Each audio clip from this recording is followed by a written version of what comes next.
On en vient à la délibération d'ESSOL 24 qui concerne des subventions à 3 associations pour leur action facilitant l'accès à l'information et aux droits des seniors parisiens. La parole est à Rudolf Granier. Merci Monsieur le maire, mes chers collègues. Une précision pour le dérouler, pour le moins le retour des votes. Je viens de parler avec Violaine Trajan et nous nous abstenons sur une délibération, la DAC 121, qui était passée un peu trop vite puisqu'il y avait pas mal de questionnements qui restent en suspens sur Chakirail, et un terrain qui devait revenir à la BSPP pour un nouveau centre de secours. On n'a pas eu beaucoup de nouvelles. Donc bon, par principe, j'ai acté avec Violaine Trajan qu'on en reparlerait, et Karine Roland qu'on en reparlerait par l'intermédiaire de Violaine Trajan, qu'on en reparlerait ensemble pour voir où on en est. Apparemment, les choses évoluent et on aurait aimé en avoir connaissance. Ne m'étant pas inscrit sur ce point, on proposera une abstention et si les choses évoluent, nous voterons en conséquence. Pour la délibération qui nous concerne, la DESOL 24, et pour laquelle vous me donnez la parole, Monsieur le maire, vous serez sans doute admiratif de notre constance, puisque nous revenons saluer les travaux et toutes les initiatives qui visent à faciliter la vie des seniors parisiens, et notamment les actions qui sont menées par la DAIPR et la CATRED dans cette délibération. En revanche, et comme je l'avais déjà dit au sein de cette Assemblée et au Conseil de Paris, où nous proposerons un vote dissocié, on ne peut pas émettre, au titre du groupe Changer Paris, le même avis pour la TMF, qui est une association qui se dit et qui se décrit comme laïque, démocratique, indépendante. L'objet de cette association n'est pas, pour une fois, permis. Nous avons à faire face à une association politique qui publie des communiqués de presse au vitriol contre le Royaume du Maroc. En ce moment, c'est peut-être pas le meilleur moment vu nos relations avec le Royaume, en parlant d'une répression d'État dans la province du Rif, qui publie des communiqués en parlant d'annexion des territoires palestiniens, qui publie une litanie avec laquelle on peut être pour ou contre sur le 17 octobre 61, qui parle de violence policière et qui pense que la loi sur le séparatisme ne va pas assez loin. Alors, je sais que vous allez, encore une fois, nous accuser d'un pseudo-racisme. En général, c'est quand vous avez tort et que vous êtes à court d'arguments que vous avez ce réflexe. Et c'est la logique globale, finalement, quand on ne sait pas répondre sur le fond, qui permet de discréditer l'opposant politique. Donc, à chaque fois, et c'est la deuxième fois pour cette association, je sens qu'il y a une gêne dans ce conseil d'arrondissement et que certains n'osent pas s'exprimer parce qu'ils seraient d'accord, et ce qui est dommage. Mais soit vous assumez clairement le clientélisme et votre soutien financier avec l'argent des contribuables parisiens à une association politique, et qui malheureusement va jeter l'opprobre sur toutes les autres associations qui sont incluses dans cette délibération, soit vous retirez cette subvention, ce que nous vous demandons une nouvelle fois. Et dans le cas contraire, nous voterons contre en conseil d'arrondissement et nous proposerons un vote dissocié en conseil de Paris puisque cela nous est autorisé. Je vous remercie. Ariel Lelouch. Oui, merci Monsieur le maire. Bonsoir chers collègues. Je pense qu'on avait eu le même débat la dernière fois, donc moi je vous propose une chose, on ne va pas revenir sur les objectifs de cette association à l'intérieur du 18e, parce que suite à l'intervention de Monsieur Ehlers, moi j'ai été les rencontrer, ce que je n'avais pas fait jusqu'à présent. J'essaye au cours du mandat de rencontrer toutes les associations qu'on finance. Moi j'aimerais bien que vous m'accompagniez, parce que j'en ai parlé longuement sur ce problème politique, et qu'on puisse rencontrer M. El-Idrissi, qui est le président du 18e, la rue Affre, et on pourrait parler, parce que je pense que on va pas faire le débat là-dessus de cette association, parce qu'on en a parlé, et je crois que c'était pas la première fois, bien avant M. Heller. Donc, si vous voulez, moi je pense qu'on se donne rendez-vous, et on va les rencontrer. Bien, et en attendant, moi je vous propose qu'on vote cette délibération dont je redis clairement que je soutiens absolument cette subvention à la TMF. Je ne crois pas que dans la majorité il y ait d'interrogations sur le fond. Heureusement que les collectivités locales subventionnent des associations, indépendamment d'ailleurs de leur idéologie politique, parce qu'elles rendent un service incontournable pour la population. Et si on imagine que dans le 18e, le fait d'avoir des associations qui, par ailleurs, ont un public spécialisé n'a pas de sens, je crois que c'est qu'on connaît mal le 18e. Bien sûr qu'il faut des associations qui nous permettent d'aller en soutien à l'ensemble des seniors, quels qu'ils soient, et donc je crois qu'il n'y a aucune espèce de début de commencement de gêne dans la majorité, au contraire. et que on a bien raison de continuer à faire confiance à cette association, comme à toutes les autres. Et donc, alors, Monsieur Bournazel. Non, mais il n'y avait pas d'inscription sur plein de trucs, donc on continue de parler. Pierre-Yves Bournazel. Comme président de groupe, j'ai un droit aussi dans le règlement intérieur de m'exprimer. Monsieur Granier, ne vous en déplaise. Juste pour vous dire pour la énième fois, si vous voulez bien écouter votre contradicteur, c'est que vous avez raison sur un point, c'est qu'il faut évidemment que les associations respectent un certain nombre de principes. D'abord les principes républicains, le principe de la laïcité. Et d'ailleurs, il y a un observatoire de la laïcité qui peut être saisi s'il y a des problèmes concernant ces principes républicains.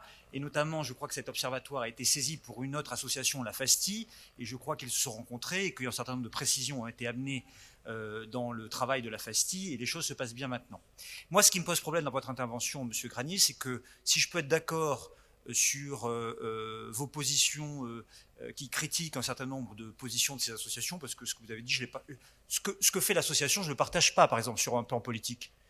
Mais nous sommes élus de la République pour subventionner des associations qui font un travail au service des habitants, pas pour savoir si elles sont en phase avec nos idées politiques comme élus. Parce que ça voudrait dire qu'alors une collectivité ne financerait que des associations qui vont dans son sens idéologique. Donc, on ne serait plus dans l'intérêt général. Évidemment, les gens qui sont dans des associations ont des idées politiques. Évidemment, s'ils sont citoyens. Et évidemment, certaines associations militent pour telle ou telle cause qui ne sont pas celles des élus qui votent les subventions. Mais ça s'appelle la démocratie. Ça s'appelle le pluralisme. Ça s'appelle le débat démocratique.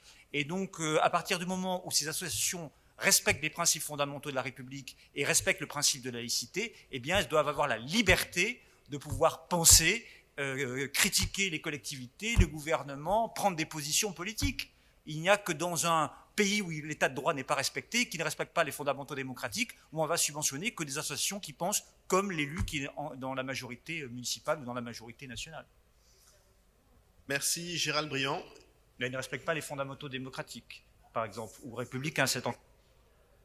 Gérald Briand. Non, je vois qu'il y a un débat à droite, donc je vais... Toujours intéressant. Juste pour dire que pour un point d'info, donc c'est la France qui a fini par reconnaître le massacre du 17 octobre. Toujours bon de le savoir. Et puis ensuite sur le procès donc qui nous est fait, nous donc de dire qu'on accuse quelqu'un de pseudo-raciste. Nous, on n'attend que ça. On attend que ça, que dans vos interventions, systématiquement, vous ne visiez pas le Maghreb. Et alors là, tout serait limpide et clair. C'est vous qui vous mettez tout seul dans le trou et vous mettez du sable sur votre tête. C'est ça que vous faites. C'est ça que vous faites. Donc après, vous pouvez toujours dire, je ne sais pas, je comprends pas ce qui se passe, pourquoi on nous dit que... Bah oui, mais soyez juste simple et cessez de vous en prendre au Maghreb, à la communauté maghrébine, diverses et variées, qui sont une de nos richesses dans notre arrondissement. Et donc d'ailleurs, je les félicite. Voilà. Et que ils sauront que dans le conseil d'arrondissement, et le maire vient de le répéter à l'instant, ils auront toujours notre soutien, parce que tout ce qui favorise l'engagement, tout ce qui favorise la citoyenneté, c'est important. Il faut le faire vivre, et c'est pas si simple, notamment dans une période où tout est devenu un peu plus compliqué et on a besoin encore plus du coup de solidarité. Ariel, pour conclure. Pour conclure, juste un chiffre par rapport à cela. En 2021, sur les 1320 personnes qui ont été prises en charge par la TMF, il y avait 63% de Maghrébins et subsahariens et 37 autres nationalités. Je profite de ces 30 secondes qui me restent pour parler pour simplement annoncer que on a depuis le 17 janvier, un nouveau conseil, ou plutôt un conseil des aînés du 18e arrondissement. Ça fait plusieurs fois que je prenais la parole pour intervenir sur ce sujet. On a dans d'autres arrondissements des conseils de seniors qui sont là depuis très longtemps, 25 ans dans le 19e arrondissement. On n'en avait pas. Et donc, avec un groupe de seniors, on a décidé de monter une structure qui va permettre de proposer à la fois des activités, des idées, et qui permettra, je pense, de faire le lien avec la communauté des seniors Je voulais juste remercier Monsieur Bournazel et Monsieur Briand parce qu'on a eu exactement le même débat la dernière fois et les réponses ont été apportées les mêmes. Donc moi je réitère, venez avec moi et on va les rencontrer, comme ça vous permettra aussi de discuter un petit peu et puis de voir la part des choses. Je vous remercie. Merci. Rodolphe Granier. Merci, monsieur le maire. Je répondrai à mon collègue Ariel Lelouch, qui est la seule intervention qui mérite, à mon sens, une réponse. Je vous ai bien dit que je soutenais l'action de cette association. Donc, il ne s'agirait pas de tenter ni de travestir mes propos, ni de les déformer. Je vous ai dit qu'en revanche, il y avait des messages politiques que portait cette association et que le rôle d'une collectivité, sans utiliser des mots valises d'intérêt général, de république ou de démocratie comme certains le font, c'est de ne pas subventionner une association qui porte un message politique. C'est simplement ça. Et je tire mon chapeau, encore une fois, aux actions de cette association vis-à-vis des aînés. Et quand cette association s'en prend à moi sur les réseaux sociaux, je vous ai trouvé beaucoup moins loquace pour venir me défendre. Donc, qu'on cherche aussi à intimider la voix d'un élu de la République, ce n'est pas digne de la part d'une association qui reçoit de l'argent public. Et vous savez que ça avait été le cas. Personne n'en a parlé. Donc j'assume tout à fait mes propos, qui sont d'une transparence et j'espère d'une clarté limpide. C'est que les actions de cette association sont louables et nécessaires, comme celles des autres.